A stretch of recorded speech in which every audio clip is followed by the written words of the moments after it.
समझने का प्रयास करिएगा बेटा। तो देखो हमने क्या किया, आपको अभी अभी मैंने बताया सॉलिड, लिक्विड और गैस। ये देखो सॉलिड है, मैंने अभी क्या कहा, इंटरमॉलिक्यूलर फोर्स। ये जो गोले गोले हैं, ये गोले गोले ये है ना, इसमें गोले गोले जो बंधे हुए हैं बेटा, यही कॉन्स्टिट्यूएंट पार्टिकल हैं। क्या है बेटा? Constituent particle. तो इनको बांधे हुए। अब आप देखो यहाँ पर गोले क्या है, जकड़े हुए हैं, एक दूसरे को बांधे हुए हैं, बहुत नजदीक हैं। इसीलिए ये सॉलिड जो होते हैं वो क्या होते हैं, रिजिड होते हैं। इनका शेप क्या होता है, फिक्स्ड शेप होता है। और इनका वॉल्यूम भी क्या होता है बेटा, ना तो ये कम ज्यादा नहीं होते। एक बार जो सॉलिड है आपके पास, वो ये पेन है इतना ही है, इतना ही रहेगा, ये सॉलिड है। क्या होगा, रिजिड है। रिजिड देखो ये आपका फिक्स्ड शेप, वॉल्यूम होता है। इंटरमॉलिक्यूलर फोर्स एक दूसरे को जकड़े हुए हैं। तो देखो बेटा यहाँ पर इंटरमॉलिक्यूलर फोर्स क्या है, intermolecular force, intermolecular force greater than thermal energy. Intermolecular force greater than thermal energy. State कौन सी होगी, सॉलिड स्टेट बेटा। कौन सी स्टेट होगी, सॉलिड स्टेट। दूसरा पॉइंट आ जाओ लिक्विड में। अब लिक्विड में देखो जो कॉन्स्टिट्यूएंट पार्ट के लिए छोटे छोटे हैं, ये थोड़ा सा दूर दूर है। क्या है, थोड़ा दूर दूर है बेटा। यदि ये थोड़ा दूर दूर है, लिक्विड स्टेट में होते हैं। लिक्विड स्टेट में दोनों चीजें, जब थर्मल एनर्जी दी गई होगी, टेम्परेचर दिया गया होगा, तो ये पिघला हुआ होगा। चलने पर कॉन्स्टिट्यूएंट पार्टिकल थोड़ा सा दूर दूर होते हैं, पर चिपके हुए रहते हैं। तो मजबूती से, यानी जो इंटरमॉलिक्यूलर फोर्स वो मजबूत होता है, वीक होता है, यानी थर्मल एनर्जी के बराबर ही होता है। जब ये दोनों बराबर होते हैं बेटा, तो यहां पर हम कर सकते हैं आपका intermolecular force equal to thermal energy. जब इक्वल होता है बेटा, ये लिक्विड हो जाती है। कौन सी स्टेट होगी, के बाद देखो नॉट रिजिड कण नहीं होते हैं बेटा, नॉट फिक्स होती है। वॉल्यूम इनका फिक्स होता है बेटा, याद रखना। तो वॉल्यूम क्या होता है, फिक्स होता है। तो लिक्विड का वॉल्यूम, आयतन क्या होता है, फिक्स होता है। अब आ जाओ बेटा गैसियस स्टेट। देखो ये कॉन्स्टिट्यूएंट पार्टिकल कितना दूर दूर है बेटा, यदि दूर दूर है तो इंटरमॉलिक्यूलर फोर्स नहीं लग रहा है, बिल्कुल कम लग रहा है। और थर्मल एनर्जी अधिक होगी, अभी तो ये दूर दूर जा रहे हैं, टेम्परेचर करने पर भाप बनकर उड़ रहे हैं गैस पार्टिकल। तो यहाँ पर thermal energy greater than intermolecular force, ये आ जाएगा गैसियस स्टेट। ये आपकी दो अवस्थाएं, इस प्रकार से पदार्थ को थ्री स्टेट्स में हमने। तो ध्यान देना, ये दो चीजें यदि आपको इंटरमॉलिक्यूलर फोर्स और थर्मल एनर्जी के बारे में आपने समझ लिया, तो ये दो चीजें ही किसी मैटर को, पदार्थ को अलग अलग स्टेट में कन्वर्ट करने का काम करते हैं। यही फैक्टर हैं जो अफेक्ट करते हैं। तो ये बेटा आपको यहाँ पर देखो, गैसियस स्टेट जो होती है वो नॉट रिजिड, कण तो होती नहीं, no fixed shape, no fixed volume, ना तो इनका फिक्स शेप होता है, ना तो इनका फिक्स वॉल्यूम होता है बेटा। चलिए अब आगे बढ़ते हैं, अब आगे बढ़ते हैं मेरे प्यारे बच्चों। अब देखो आपने अभी अभी देख लिया कि मैटर को बेटा हमने सॉलिड, लिक्विड और गैसियस स्टेट में कन्वर्ट किया है। के कारण कोई मैटर थर्मोलिक्यूलर फोर्स और थर्मल एनर्जी के कारण ही स्टेट में जाता है, कन्वर्ट हो जाता है मेरे। अब देखो क्या आपको भी मालूम है कि मान लो आप लोग तो जानते हो लड़कों का और लड़कियों का काम होता है। देखो लड़कों का काम होता है लड़कियों को बताना, लड़कियों का लड़कों को है कि नहीं होता। तो आप यहाँ पर समझना, एक को इंटरमॉलिक्यूलर फोर्स, एक को इंटरमॉलिक्यूलर फोर्स कर लो, और एक को आप थर्मल एनर्जी समझ लो।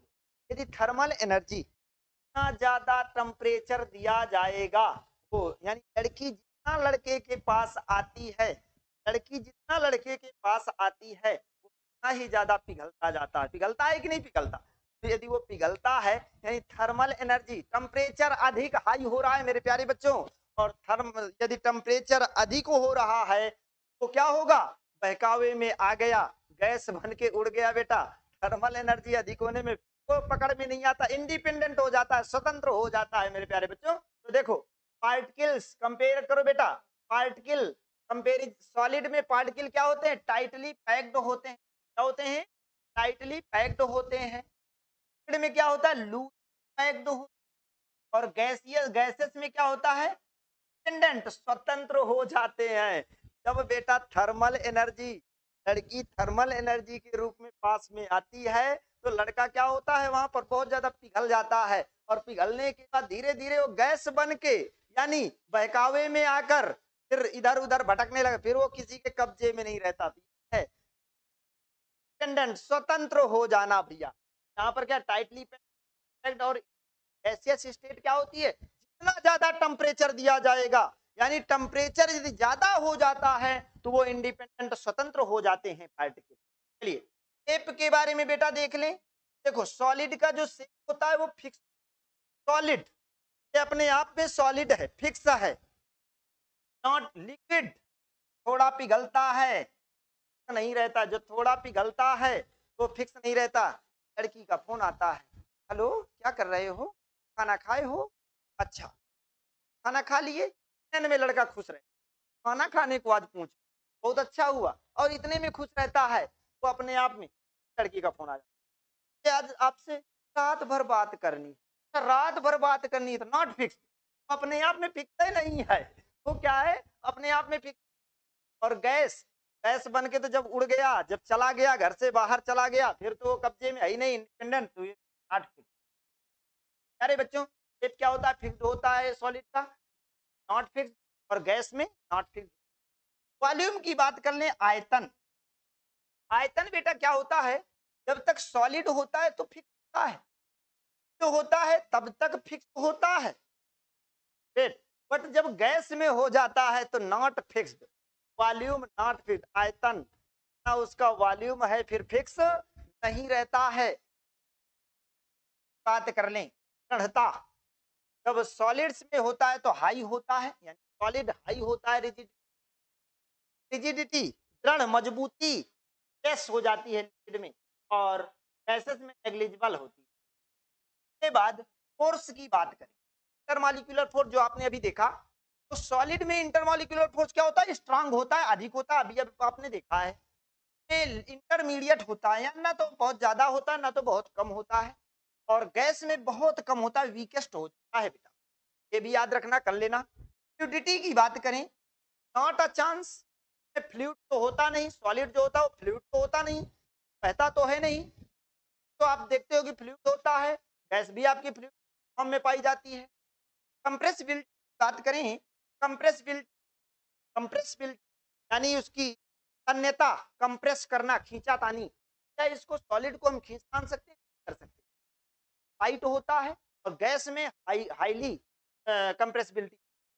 डेंसिटी, घनत्व की बात करें तो देखो सॉलिड्स के जो पार्टिकल होते हैं वो बहुत नजदीक नजदीक, ये देखो डेंसिटी में जगह नहीं होती, स्पेस नहीं होता है, यदि इनमें होता बेटा के बीच में, तो डेंसिटी होती है, हाई होती है, डेंसिटी घनत्व इनका हाई होता है।